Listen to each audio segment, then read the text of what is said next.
What's good, ladies and gentlemen? Welcome to SK Wealth Academy podcast number 117. News of the horrific and the parasitic for July 20th to July 24th. Now, before I get started, please don't forget to subscribe, even though I don't plan on being on this platform that much longer. So when I migrate away, I will let you know. I am looking heavily into the Kim.com platform, which you can find on do your own research just by typing in the URL on your web browser k.im. Now that has nothing to do with me, it has to do with the Austrian Kim.com that lives in New Zealand, because he said he is in the process of launching by the third quarter, which is only 2 more months, at the end of August, or at the end of September, I'm sorry, because October, November, December would be the 4th quarter. He said it will be active and it'll be a platform in which you can upload content, you can monetize it, and he said he will not censor the truth. As we all know, Twitter does, Facebook does, so many of these, YouTube does, so many of these social media platforms. If you tell the facts that go against the main extreme narrative, they will censor you, shadow ban. In fact, I'm sure that this channel has been shadow banned already. So some of you actually wrote on the first edition of the News of the Horrific and Parasitic that you just stumbled upon me. So if you can comment below, I'm really curious, since I'm sure if you look up the topics of my videos, you'll come up empty. How are you actually finding me? Because that will be of some help to me, because my channel grew very quickly once I started uploading videos on a frequent basis to 1,000 subscribers, and then has come to a crawl since then. So let's get started with the news. So living in Asia, I've been well aware of the Fukushima crisis, of their meltdown of the nuclear plant. And they say that by 2022, although it's still a couple more years away, they say the storage tanks at the Fukushima Daiichi site will be all full of radioactive water, and that once it reaches capacity, they're going to have to start dumping this radioactive water into the Pacific Ocean, which could be an environmental disaster. Now, there's a lot of people actually don't even know that, okay, what is going on right now is there's 200 metric tons of cooling water is needed to keep the 3 melted cores cool. I think they don't even know where the melted cores are anymore. And with some of them, I've read that they're not even sure exactly where they're located, and they've lost track of where the melted cores have gone. And even with the use of robotics, that I believe at least one of the cores they cannot find. But I could be wrong on that, but I believe that's what I read earlier. But I know that what happens is they need 200 metric tons to keep those melted cores cool, and eventually the water becomes too hot to be reused to keep cooling the cores. So then they have to be discarded and stored in tanks, and they said in a couple more years they're going to be out. But what a lot of people do not know, because since 2014, which is more than 6 years ago, that Tokyo Electric Power Company, otherwise known as TEPCO, which is responsible for that nuclear plant at Fukushima, they said they were already releasing large quantities of water contaminated with tritium, cesium, and strontium, with radioactive elements, into the ocean daily. So they admitted that the facility was releasing 150 billion becquerels of tritium and 7 billion becquerels of cesium and strontium contaminated water into the ocean every day. So for that reason, unfortunately, though I like fish, I gave up eating sushi like years ago, and I hardly eat any fish, because I know that water is I don't live in Japan, but I live in Asian countries that border Japan. So I know with ocean currents that they're going to be drawn into the waters that are fish that provide the fish in the countries that I have lived since that nuclear meltdown has happened. Now, interestingly enough, on another front of environmental disaster is the deforestation of the world. Now, all we hear about is man-made, carbon-based activities that's responsible for global warming. In my opinion, if we look at the devastation of rainforests, which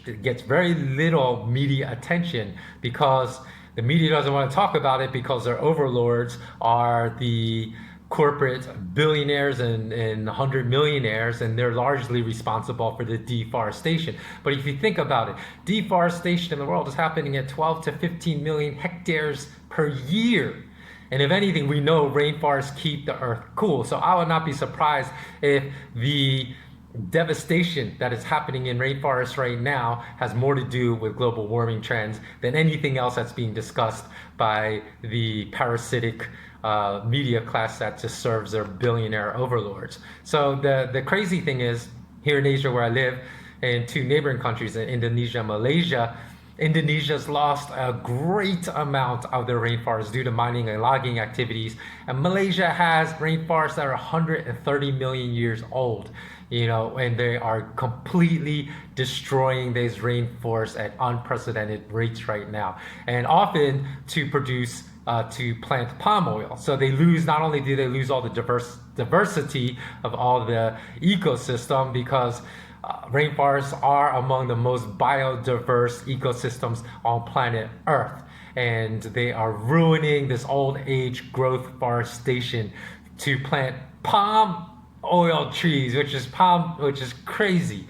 And so I would just encourage all of you to look into that as well. And I will put links, like I said, in the show notes below to many of the topics I speak about if you're interested in researching these topics further for yourself. Now, before I continue, I wanted to talk about something that I recently observed that ties back into one of my other observations. So just the other week, I witnessed a motorbike crash in the middle of an intersection. Thank God the light was red, so there was no traffic that was moving in the direction that the motorcyclist crashed.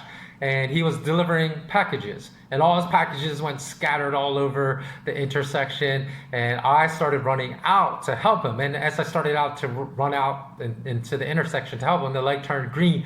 Now at the stoppage there was at least 20 people, because there's a lot of motorbikes and there's a lot of cars. So just off of the top of my head, I would say there's at least 20 people that saw this happen. So, and the guy was on the ground in pain, just moaning, and they did not even stop. So they started coming forward. They forced me back out of the intersection. I had to step back, let them pass through, and then when they finished passing through, then I stepped in to go see if the guy was okay. And the only other person that helped out, none of these people stopped. So no one in the cars, no one on their motorbikes, and I would say they're all between like 20 to 40 years of age. Nobody stopped. And the only other person that came to help out was a 75-year-old woman. Now, at least I think she was 75, because sometimes if you've had a hard life, like I remember once going to a photography exhibit by Steve McCurry. If you don't know who Steve McCurry is, you can look him up. He's a world famous photographer. He photographs a lot of human condition in this world, and sometimes I've been shocked by his photos, because if you look at the person, you can look at the person's face, but if you look at their hands, they're all gnarly. If you just look at the hands, you would think they were like 60 years old, and then you look at the face, and the face is still way weathered for their age, but still looks a lot younger than their hands. But from the hands alone, I would guess they're 60. But then you read the inscription on the photo, and they're like 23 years old. So it's like shocking how hard of a life sometimes can really age people. So I assume that woman was around 75. Who knows? Maybe she was only like 55 or 60.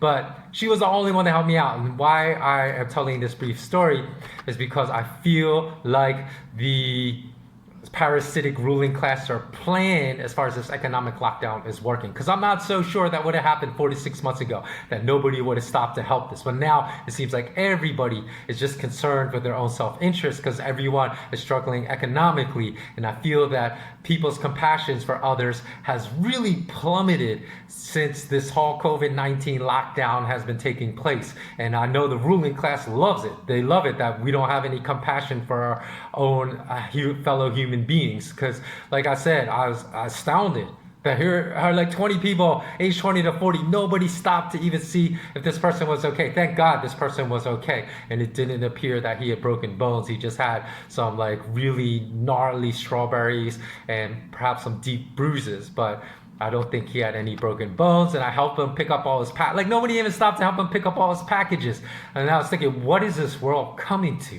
And I had to think that that was a consequence of the economic lockdown and the fact that, remember when I said that I believed that, if you've been following like, my podcast here on my YouTube channel, that I believe that one of the main missions of this economic lockdown that's absolutely unnecessary, to protect our health, that one of their main missions was to induce a condition of learned helplessness among hundreds of millions of people around this world, right? Because the easier we are to control, when the second phase of this global financial implosion comes, then we're all going to listen to them. They say, look at these dummies. They're already listening to us blindly when this isn't even necessary. And they're definitely going to listen to us then when much worse economic conditions manifest and we tell them, we shut them down and we shut off access to like hundreds of millions of people's financial livelihood. So the ruling class love this. And this is extremely dangerous though, and I think in particular we as a society are really ill-equipped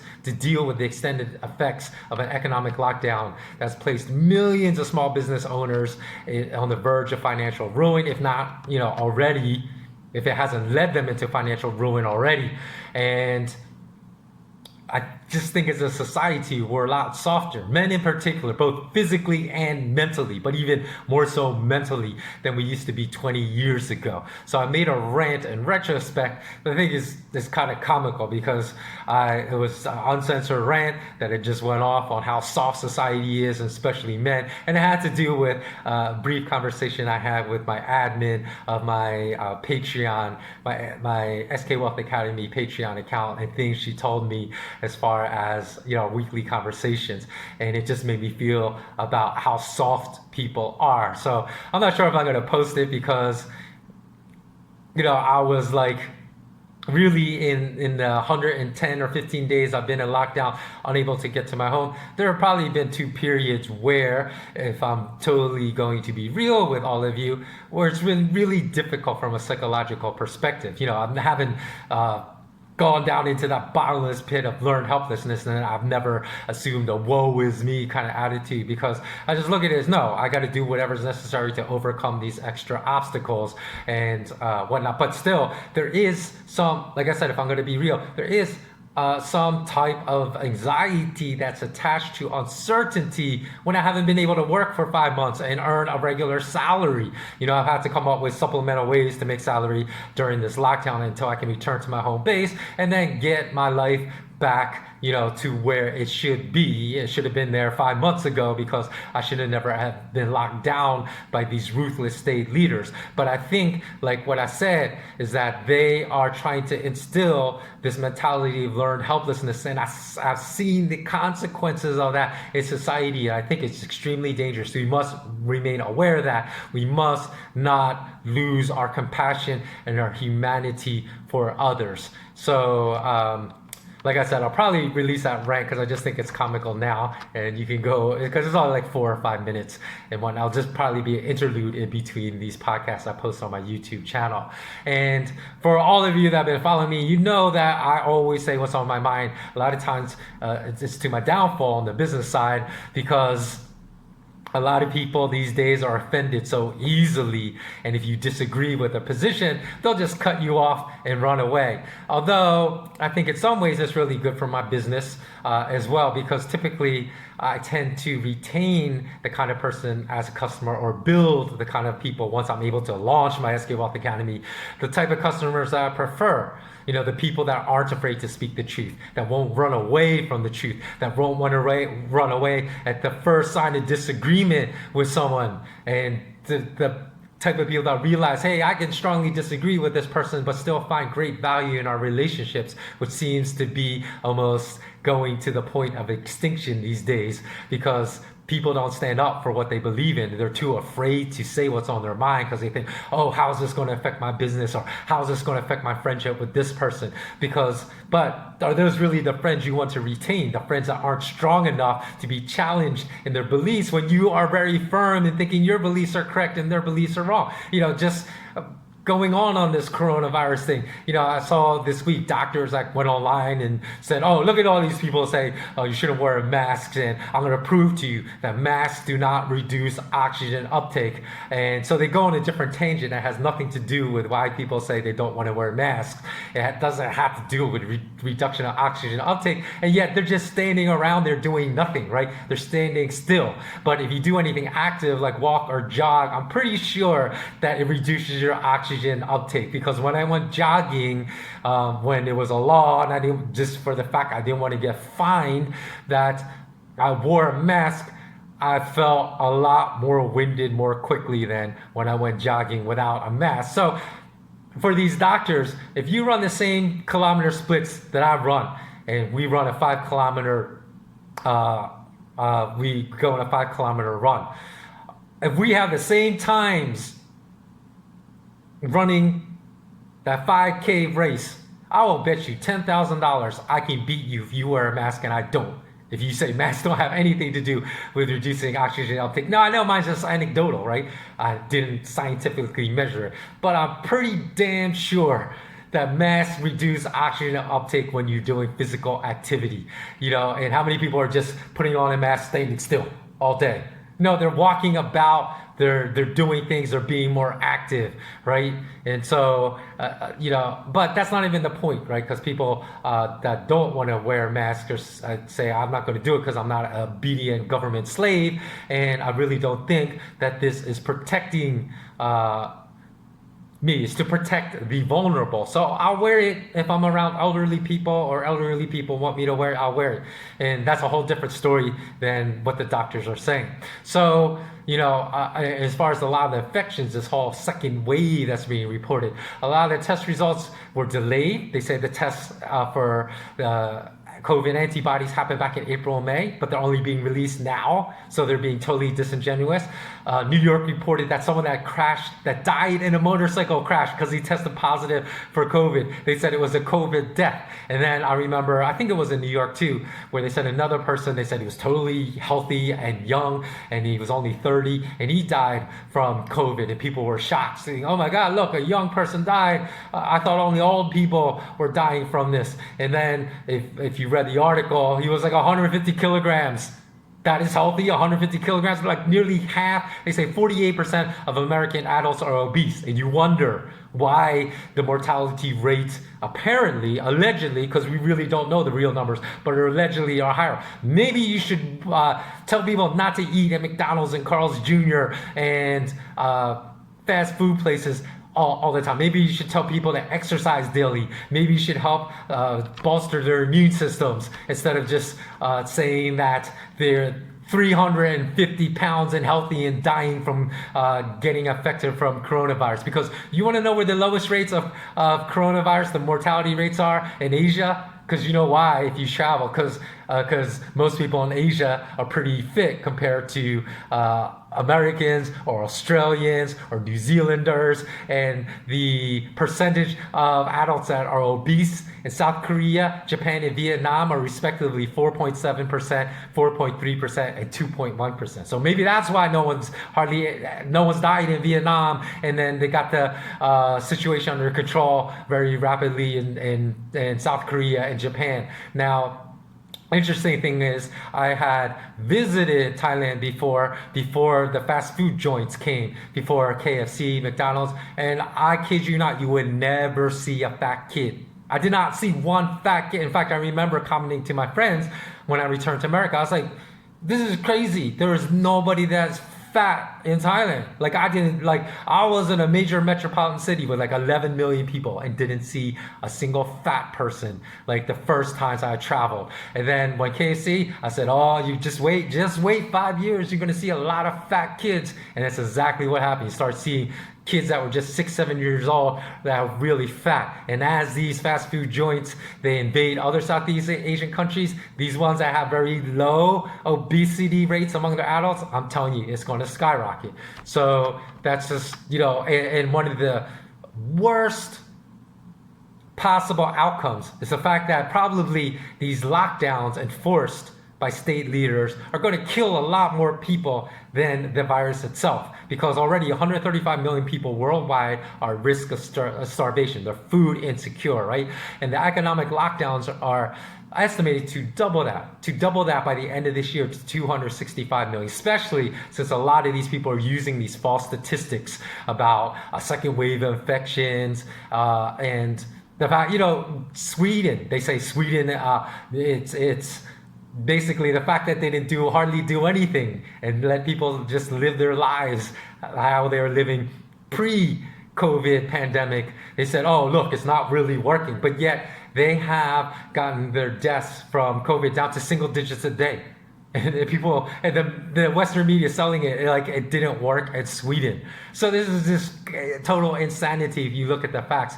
Now they say that they're going to double the number of people at risk of starvation by the end of this year because of all the second wave of economic lockdowns. And they said probably 265 million people. So let's consider, because even when things open back up, it's not like the economy is going to go back to normal, like poof, right away. It's going to take some time. There's going to be a lag time. It might even take 6 months or longer for things to return to normal. Or maybe they never return to normal because these state leaders will say a third wave, fourth wave, and they'll keep locking down the economy time and time and time again. So say 8% of people died. That's 21 million people. That's nearly 5 times as many Jews as Hitler killed. So we're going to prosecute these state leaders for genocide that locked down these nations. And people say, oh, if tens of millions of people die, we're going to know about it. And I say, no, we probably aren't, because the mass media doesn't care about poor people. They don't report about this kind of stuff. Because let me just ask you this, right? I'm going to put a comment below. And please like or dislike that comment so I can get an idea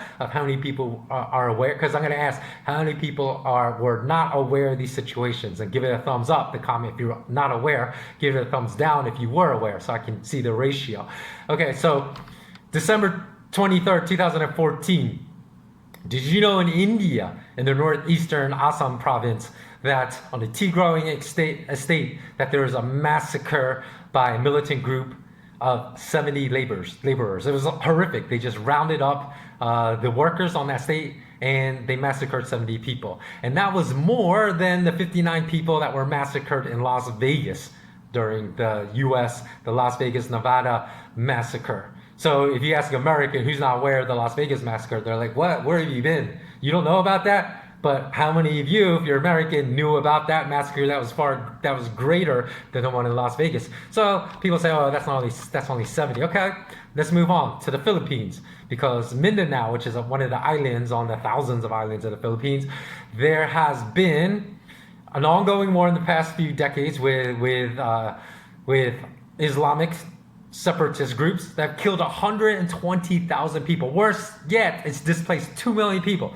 Okay, so I'm not talking about 70 people. It killed 120,000 people. Now, I used to have conversations all the time with my martial arts sensei, who sometimes would train U.S. Navy SEALs in martial arts, and he would tell me sometimes, hey, we have ongoing theater operations in Southeast Asia, and I'll be like, what? There's nothing about that on the news. He said, of course not. But we have ongoing theater operations. Theater operations is just a military name they use for skirmishes or small-scale wars. He said, we have them all the time. He said they're in Africa, they're in Asia. You guys just don't know. But I'm training these people and that's where they're going. So that is kind of crazy. Now, okay, so you say, okay, well, 2 million displaced, 120,000. Still maybe not big enough for me to have heard about it. Okay, how many of you have known about the civil war in Darfur that's been ongoing for since 1996, that's killed more than 5 million people? 5 million. Did you know about that? So, of course, I could go on and on. There's more like the Civil War in Sri Lanka that lasted 25 years. You guys know about that? It killed more than 100,000 people between 1983, 2009. I could keep going on and on and on. So of course there are millions of people that could be killed from starvation by these COVID economic lockdowns, and we probably will not be informed about it. So we have to guard against having zero empathy for the poor, because their lives, the most vulnerable people in the world, are being killed off by the ruling parasitic class due to unnecessary lockdowns that are being enforced all over the world, preventing people from working, and it's going to affect the most vulnerable people in the world. And I think we have, and the other thing that's happening right now, right, because all that's going on, like in the Americas, is how all these second wave, all these lockdowns, so they're keeping our attention away from real revolutions that are happening right now. So again, you may say, what are you talking about? Well, did you know in Belgrade, Serbia, that thousands of citizens have gathered on the streets, this month in July, to protest against, again, the lockdowns that are happening there from this pandemic, but also against all the corruption of the current president, Vucic. I think it's Vucic and not Vukic, because I don't know what this little, like how you have this little lines over the consonants that tell you whether it's a soft or hard C. I can't remember which one it is. I think it's Vucic. So it's Alexander Vucic. They're protesting him, and they actually have gone to the parliament, thrown Molotov cocktails. It's like really, really violent. How many do you know of you know that that's going on? Same thing's going on in Sofia, Bulgaria. Sofia is the capital of Bulgaria. They're demanding the resignation of the prime minister, the prosecutor general, and again, they're fighting against the corruption of the government, demanding that the government, the government leaders resign. In Algeria, they've actually effectively thrown out the government because their protest started because their youth unemployment rate was over 26%, and 66% of their population are young. So thousands of people, thousands of youth would flood the streets every single day at the start of this year, like in February. And they wanted the resignation of the president, Bouteflika, who was running for an unprecedented fifth term. So he had been president for decades and decades and decades. And after months of protests, after months of thousands of people in the street, and it looked like it's probably like millions of people. Those protests were actually really millions of people, unlike in Hong Kong, where they're lying and saying millions of people were on the street when they were not. So again, these protests were actually, there's real revolution that happened in Algeria because they forced the current government out of office that had been in power for decades because they were so tired of all the corruption. They're so tired of the misallocation of all the oil and natural gas resources just to, the tyrants that were running the government. And, none of those natural resources were helping out the majority of the people in Algeria. And not only that, these prominent corporate businessmen, uber wealthy, that were friends with those state leaders that got kicked out. Ali Haddad, he was convicted for 18 years. He received 18 years in prison. There were two more that were also convicted of taking bribes, sentenced to 12 years each. And there were two former prime ministers. They were jailed. They were sent to prison for 12 years. 8 other former cabinet members of Algeria were given prison sentences between 2 and 20 years. So we're talking about real revolution. Although the people in Algeria are still not happy with those that those that supplanted, what was his name? Bouteflika.